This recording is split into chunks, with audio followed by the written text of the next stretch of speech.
So a lot of the times people make the mistake of thinking they're valued at a very low value when they pass away.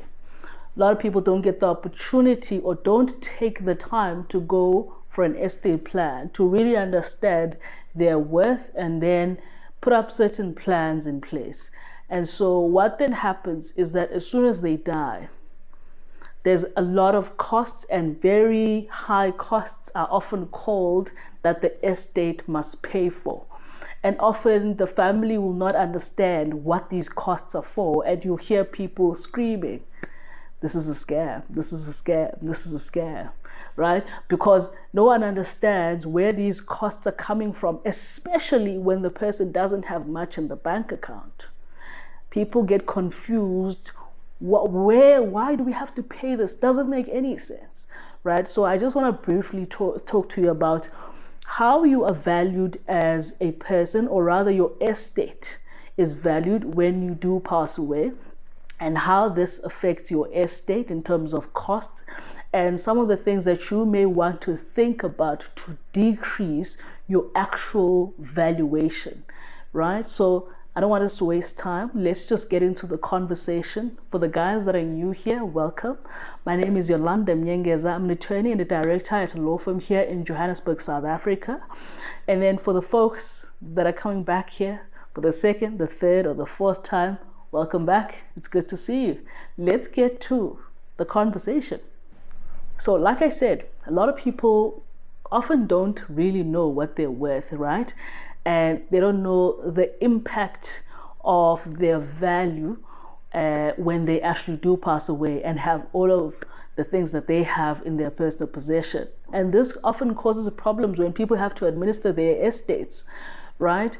And so it's very important for you to understand what you're worth, so that you know how that is going to affect your estate, and what your estate will require or need, to be sorted out.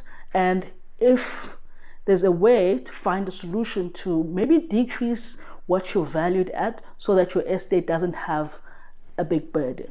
In particular, also your people don't have a big burden of actually administering your estate. So first things first, how are you valued as an individual? So in most instances, a lot of people think that they're valued based on the money that they have in the bank account. They often say, I often talk to people and they say, I'm not really worth a lot, right? And I'm like, okay, just tell me about the things that you have. And they're like, no, I just have 50,000 Rand in the bank account, maybe a savings of 10, 20,000. And I'm like, okay, and then what about your possessions? Immovable, movable possessions? They're like, no, I have a house. I start asking, what's the value of the house? Person says 5 million. Another one says 3 million. Oh, I have another one as well. They seem to not know that these things are also counted or included in order for us to evaluate what they're worth. If you have a property, whether immovable or movable, we're going to count that alongside whatever money you have in the bank account. And then based on all of that, we're going to say, okay, this is how much you're worth. This is the mistake that people make, and this then is the problem, that the family will now have, because they never thought they're going to need this much money, because they thought what value a person has is equal to the bank account. And so they get confused. Why is it that this person has 50,000, but we're still being asked to pay for administration fees that are much more than the money that this person has in the bank account? This is a scam. That's the problem. The person who passed away never truly understood what they were worth, and so they never had any plans. So everything that you have that's equal to an asset that you can sell and make money, we're going to count that. Your cars, your furniture, your house, that's going to come together, and we're going to make it equal to what you were worth. Right? And so you need to understand this. Once you've established this and you can see that, okay, I am well above 3.5 million. If I were you, I would start being concerned now. Why am I saying you must start being concerned when you're above 3.5 million? That is because it means that your administration costs are going to be a bit higher because the higher you are valued, the higher your estate is going to be charged in terms of administration costs. Remember, administration costs are often charged in percentages, right? And so when you are valued at a much higher value, the percentages, even though they remain the same, it means that they're going to be a big number. And your estate has to cough up the money to pay for administration costs. And mind you, if there's no money, that's when properties start being sold. So do you see why it's important to understand what your value is right now and make a plan as soon as possible? So once you understand what you're valued at, and you can see you're above 3.5 million rand, you have to think about a plan on how to move some of the assets into some other entity, i.e. something like a trust. Why? Simply because once you're above 3.5 million rand, we start including certain taxes now in terms of the law. We start talking about estate duty tax. And in addition, remember, because you have immovable properties that will have to be transferred to other individuals, we're also talking about capital gains tax here, and also other taxes that are often applicable. So there's going to be much more. We're also talking about executors' fees.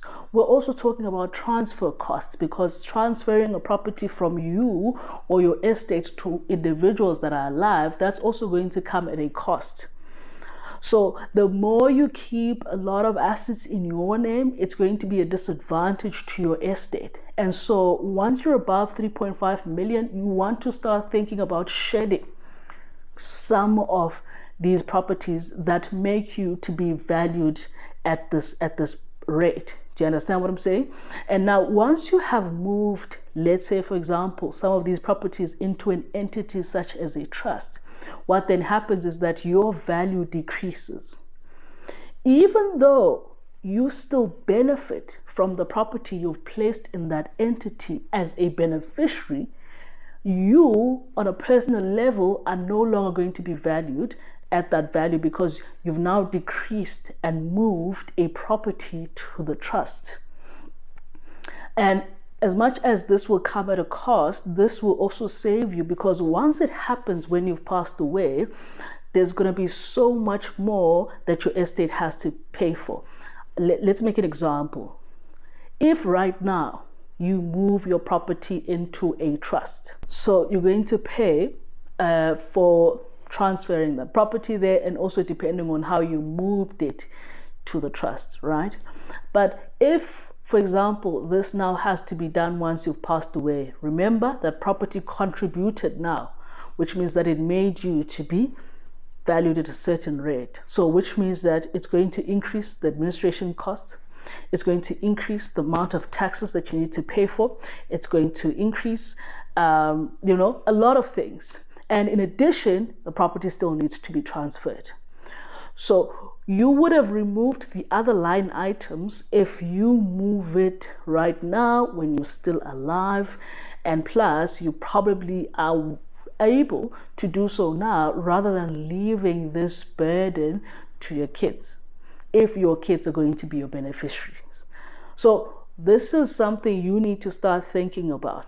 Right? And it's important for you to sit down with someone so that you can see what's going to work best for you. But the plan is always to try and decrease the amount of taxes that you're going to be charged, decrease the administration costs that could be charged, right?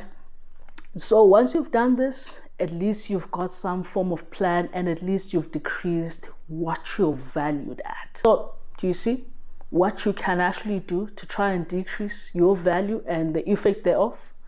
Because once you move these properties out of your name, it means now when you pass away, you're valued at a very low rate. So if, for example, you mainly have movables in your name and they are less than 250,000 rand, well, there's not going to be an administration to begin with that has to be done, right?